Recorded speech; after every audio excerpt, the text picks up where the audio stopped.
So investment banking has been getting a lot of heat over the past couple of years, especially because of the 2008 financial crisis. However, I still believe it's a fantastic career path to enter. It can really change your life in a number of ways, in particular with the skills that it gives you and opportunities after. And in this video, I'm going to tell you the 5 reasons as to why I think you should join investment banking as a career. What's up guys, and welcome back to my YouTube channel. It's your boy Soul, aka the Bodybuilding Banker. If you're new here, I post videos in relating to fitness content, investment banking, and how I live a soulful life balancing the two. Just a side note and add a disclaimer, I actually won't be touching on compensation because I feel it's quite an obvious thing in investment banking. However, if you're interested in learning more about the compensation structure in investment banking, please check my previous video here and find out more. That's enough of me, let's tune into the video. So just to add a caveat, I know investment banking isn't for everyone. The hours can be pretty long, the lifestyle can be pretty brutal, and you could be working under pressure for a very long time and sometimes miss social events in the weekend, so I get it. And also to add to that, I know financial statements isn't the most interesting to everyone and learning about different companies. But yeah, I'm going to launch into the 5 reasons as to why I think investment banking is a great career for you. So stay tuned if you're interested. So it all actually started off when I did some work experience at the House of Commons. I actually became interested about what went on in the city, why so many people were in suits and carrying briefcases, and what companies they work for. Then I understood more about the stock market and I became super curious of how the stock price could reflect the overall company's performance. So I then started reading more newspapers, looking at books, and watching documentaries. And I guess this process definitely helped me understand more what investment banking was. And I became more interested. I also started reaching out and speaking to people in the city from my various work experience. And I decided that this career path, although which it seemed elusive at the time, especially coming from the school I came from, was definitely something I wanted to do. So when I entered my first year of university, I actually started recruiting for investment banking. I started learning more about finance, about technical questions such as what DCF is, what LBO is, what comps are, learning about accounting. And I guess during this process, I started to enjoy it more. I found it quite fascinating that although I was doing a completely different degree, that I could learn about finance and be an expert about a company. I really enjoyed the kind of competitive nature because it matched my personality. I love the fact that you're working in teams. I love the fact that you're working under pressure, but the result was quite big, it had an impact on the macro environment. I also like the fact that your deals could be on newspapers. And so this overall formed a really clear vision in my head that I wanted to go into investment banking and that finance was definitely of interest. So I think when it really hit me was during a spring week, and during the spring week, you have a week in which you're put up in really nice facilities. So I got the opportunity to be in a hotel, going and just meet individuals from investment banks. And the fact that, you know, I met people from some of the best universities, so my university, of course, but Oxford, Cambridge, the likes of these people being in the same room and having that kind of high achieving element, it definitely just made me enjoy the process a lot more. And compared to my other friends, I think they liked the idea, but I guess once they had to do the research and learn what an investment bank entailed and the work that they had to put in, some of them weren't as keen. So I feel like that was a really good indicator for me as to whether you want to go investment banking, because a lot of the stuff that you do in recruitment is very similar to the job. So I think a lot of people focus on the compensation and prestige, but I think it's really important to have an interest in finance, and that's why I personally put this reason as number 1. You know, you're going to spend a lot of time in the office, you're going to spend a lot of time with your colleagues, you're going to be looking at companies fundamentally, you're going to be doing a lot of analysis, you're going to be understanding ratios, accounting, how a deal process works. So if you don't enjoy it, it's going to be very difficult, and the compensation might not look as fascinating if you can't get through the work. So I definitely think this is the number 1 reason as why you should enjoy investment banking. In terms of research, it can be quite hard to start, and I know there's a wealth of information, but if you are interested in having specific focused information or cover letters which help you and have done really well to get into various investment banks, please visit my website at www.thelifeforsoul.com, where you can book a personal call with me, you can purchase a cover letter, and there's actually free resources, technical guides, which you can download from the site. Anyway, let's get back to the rest of the video. Alright, next up is reason number 2, which is to build a strong technical skill set. So one of the fundamental skills you can learn in investment banking is financial modeling. Now, financial modeling is representing the company's operation in numbers, especially in the past, the present, and in the future. And this could be a very, very interesting skill.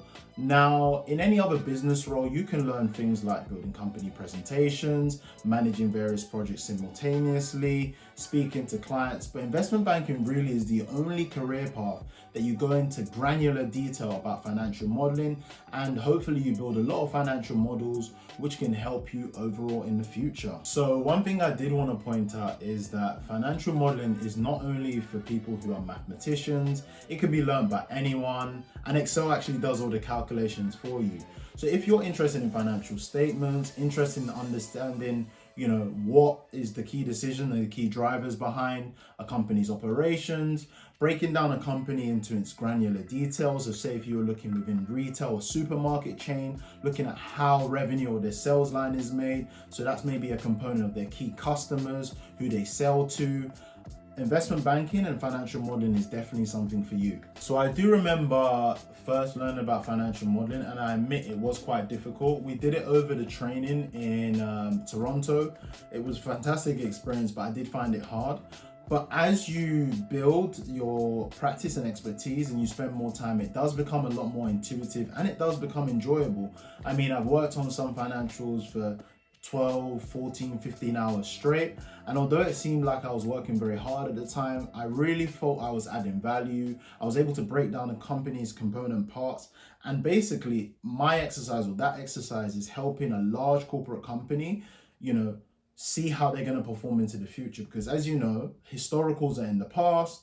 You can analyze how you're doing presently, but using the past and present isn't enough to just say how the company's going to perform in the future, because there's certain trends you can't really account for, like the pandemic. So financial modeling is a great skill which allows you to use the company historicals, financial and broker research to predict how the companies can perform in the future. And I personally think it's a intellectually stimulating but very, very challenging thing to do, and also a great skill to have. Generally, when you've been through an analyst or an associate program or an investment bank, it's really a stamp of approval on your CV that you can build presentations, work under pressure, work quite hard, work to a very, very high standard, and overall have a high standard and quality of work. So it's definitely a great career path, because for a future employer, they can tell that you've been trained really, really well. It also makes you highly desirable for the likes of private equity funds, hedge funds, venture capitalists, and some tech funds.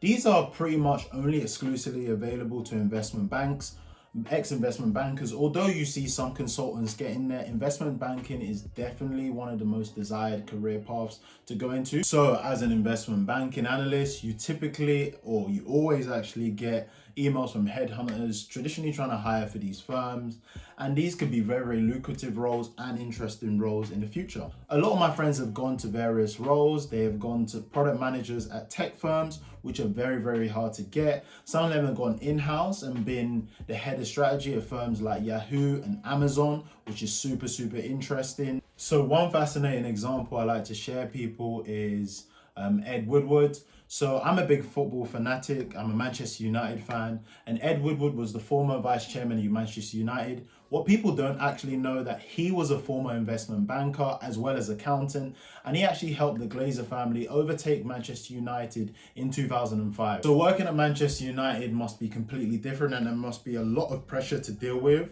And even though they haven't performed well on the pitch relative to how they have done historically, commercially and financially, they've been doing very, very, very well, especially the fact that they were indebted with a lot of debt when the Glazer family took over.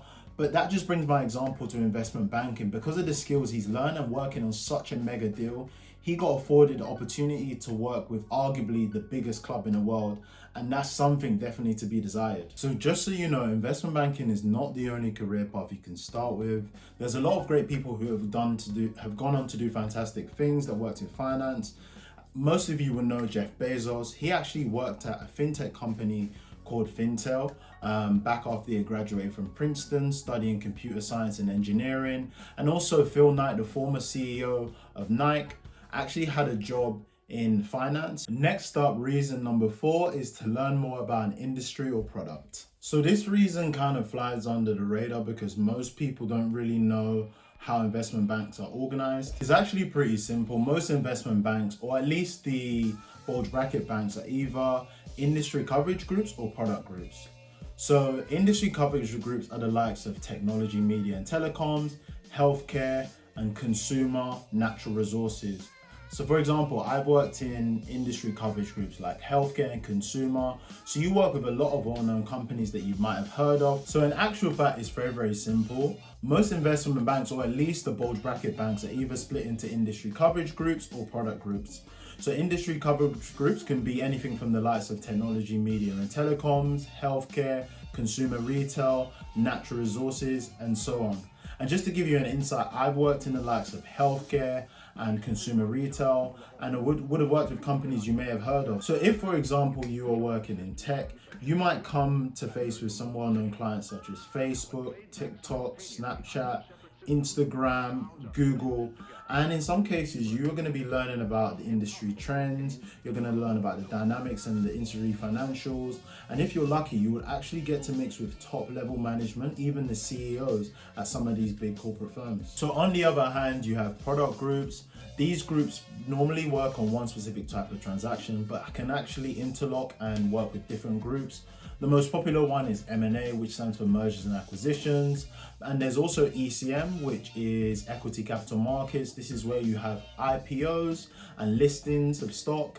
There's also debt capital markets and leveraged finance, which carry out a lot of debt-related transactions. So if you have a genuine interest in any of these groups, or you want to find out more, feel free to ask me a question on the comments below, or have a look at my website and book a call, and we can understand better the industry dynamics and help you formulate what industry or what products you want to go to. And as I've stated earlier, there are cover letters which address the different industry dynamics, so you can write a convincing argument to an investment bank of why you want to join either their industry or their product group. So lastly, it's reason number 5, which is my personal favorite, is that banking is one of the ways in which you can grow personally and professionally really fast, and that you can learn a lot in a short space of time. So as you know, investment bankers work really hard, and on average anything between 80 to 100 hours a week. And if you look at the average working week, people traditionally work around 40 hours. So 2 years in banking, working on average at 80 hours a week, could relate to 4 years in another job. So you think of all the learning, all the professional development you can learn in such a short space of time in banking, could provide you with a great platform in any other career path. And that goes back to my previous reason as why on your CV, if you have an investment banking, most employers understand that you've learned a lot in a very short space of time, and it makes you highly desirable. That's why, look, at times working investment banking can be very difficult, especially if you're working on a high pressure deal and you've had minimal sleep. If you're working say 80 or even 100 hours a week, you're really going to be pushed physically, emotionally and mentally. And I feel like investment banking definitely shows you what you're made of. The best way to describe it is a boot camp, and hopefully if you survive, once you come out the other end, you'll be grateful that you've actually gone through it, and you'll actually look back and see a lot of the things that you have learned have been particularly useful. And when, say, you get to another job, if you do leave investment banking, you'll feel like it's a breeze because of the intense work you've put in previously in your former occupation. So upon personal reflection, I feel investment banking has equipped me with great skills, but in particular, it's complemented my hard work and taught me how to be really efficient with my time and work really hard. So if you think of it, a lot of people actually ask me how I managed to, stay fit, stay in the gym and do YouTube alongside investment banking. And although from the surface it may look really difficult, one thing is the caveat that I'm really passionate about fitness. And before I joined investment banking, I used to always go to the gym, and I used to compete at a very high level in fitness, so it's naturally entrenched within me. But the second thing I would say is investment banking really teaches you how to be efficient with your time, because you can be working on multiple projects simultaneously. So when I do get the odd time, downtime, especially weekends and evenings, I find time, even if it's an hour slot, to maybe record the content and then a couple of hours later to edit the content. And for me, it's a bit seamless because, like I said, going from working 80 to 100 hours a week, spending a couple of hours on the weekends, evenings, or even holidays to edit and create YouTube or to go to the gym doesn't actually seem that difficult for me, and is actually quite enjoyable. So coming out of university and working a job which demands you to sometimes work 80 to 100 hours a week has actually built up a lot of stamina from a working hours perspective. And I feel like if I was to transition to something outside of banking, working say 40 hours a week, it would actually feel like a breeze. Just circling back to my original point, really developing your work ethic, especially at such a junior stage in your career, can have so many long-term benefits going forward. And if you think of it, had you say, you would have probably had this work ethic, but had you say you've gone to a 40-hour work week and then transitioned to investment banking, it might have been a lot more difficult. So I personally think going the other way is a lot more enjoyable. And as you're younger and you have less responsibilities, it's probably the best time to work really, really hard and build a stable career path and future. But I'm not saying investment banking is the only place you can build a future. There's several other career paths. But if you were to go in investment banking, I highly advise to do it at a junior stage in your career, so that when you have more responsibilities, say if you want to get married, have kids, focus on other businesses, you have that as a bank of experience you can go back on, and it's not something you focus on when you have a lot more responsibilities. On the other side, on the professional side, which I think is really, really important, it's almost only exclusive to investment banking. But if you think of it, when a client comes to you, it's probably at the most pivotal stage in their kind of life cycle. So if it's an infant client, one of these new up and coming firms, they might be IPOing. So that's the first time they've gone from private to public. It could be a firm engaging in M&A. So they're looking to acquire another company, to grow their operations, to expand geographically. Let's say they were in Europe and they want to go to Asia, or they're looking to sell. Maybe they have a portfolio of companies, one in particular, one that's not doing really, really well, and they want to get rid of it in this portfolio.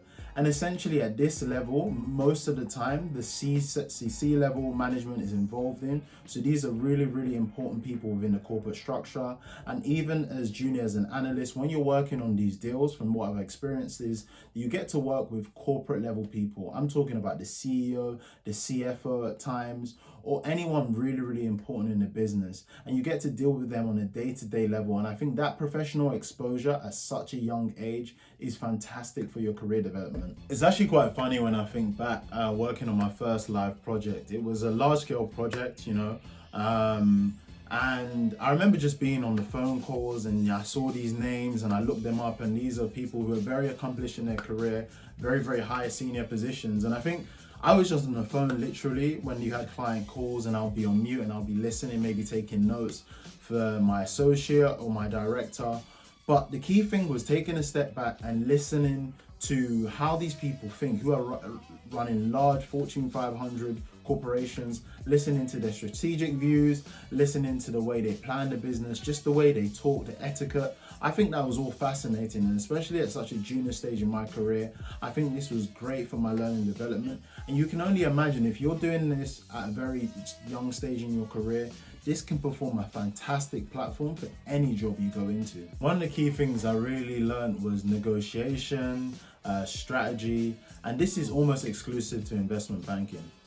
Another point to note is that investment banking generally has lean deal teams, and this really means that there's only normally one of each level, depending on the size of the deal, in a deal team. So if you were the analyst, unless it's a really big deal or you need a lot of support, you generally be the only analyst in the team, the only associate, the only director, the only vice president, and the only managing director. But again, this varies from deal to deal, and you can have a lot more people. But the point I'm really trying to get to is the level of exposure. You will get fantastic exposure, especially as an analyst. You will be working on the negotiation part, building the financial model, working on a company presentation, managing calls, speaking to C-level corporate executives. Doing all of that is such a fantastic learning path, and it's something that will provide you great experience going forward in whatever you choose to do. Listen guys, I know I've said a lot of stuff and it could sound really overwhelming, but generally in investment banks, a lot of people have gone through what you've gone through, and the teams are really, really supportive, so they can help you throughout your journey. Well, thank you guys for tuning in. It's your boy, The Life of Soul, aka the Bodybuilding Banker. Please let me know in the comments what you want to see next. Make sure you like, comment, and subscribe, and share this video. Feel free to reach out to me via my website, www.thelifeofsoul.com, or Instagram handle here, which is @_thelifeofsoul. Anyway guys, I'm off to train and enjoy my weekend. I'll catch you guys in the next video.